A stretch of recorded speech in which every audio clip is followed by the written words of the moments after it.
أيضا من الذين وافق القرآن الكريم أقواله وآراءه لشدة إخلاصهم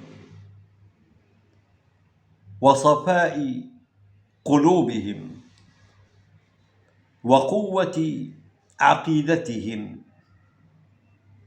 عمر بن الخطاب رضي الله عنه، وغير عمر من الصحابة، وغير عمر من الصحابة كمصعب بن عمير، وكالمرأة التي استبطأت خبر أحد فلما جاء رجلان سألت: ما فعل رسول الله صلى الله عليه وسلم؟ قال: بخير.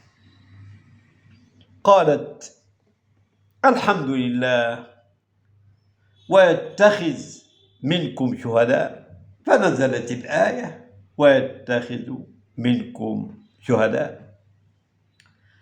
وقيل إن مصعب بن عمير يوم أحد، يوم قتلت يمينه وضم الراية بعضديه وقطعت يده اليسرى، كان ينطق قائلا: وما محمد إلا رسول قد خلت من قبله الرسل أفإن مات أو قتل انقلبتم على أعقابكم.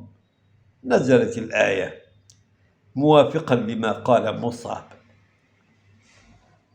وقال ابن عمر: إن رسول الله صلى الله عليه وسلم قال: إن الله جعل الحق على لسان عمر وقلبه. وقال أيضا: ما نزل بالناس من أمر قط فقالوا وقال، أي وقال عمر، إلا نزل القرآن على نحو ما قال عمر.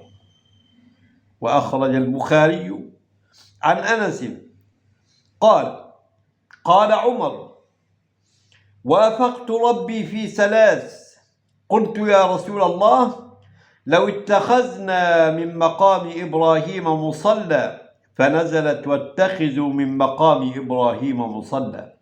وقلت يا رسول الله إن نساءك يدخل عليهن البر والفاجر، فلو أمرتهن أن يحتجبن، فنزلت آية الحجاب.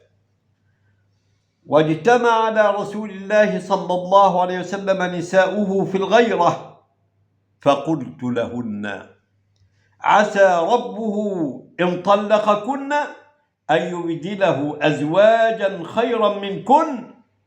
فنزلت رضي الله عن عمر وعن سائر أصحاب سيدنا رسول الله، وجمعنا الله تبارك وتعالى معهم في جنات النعيم، اللهم آمين.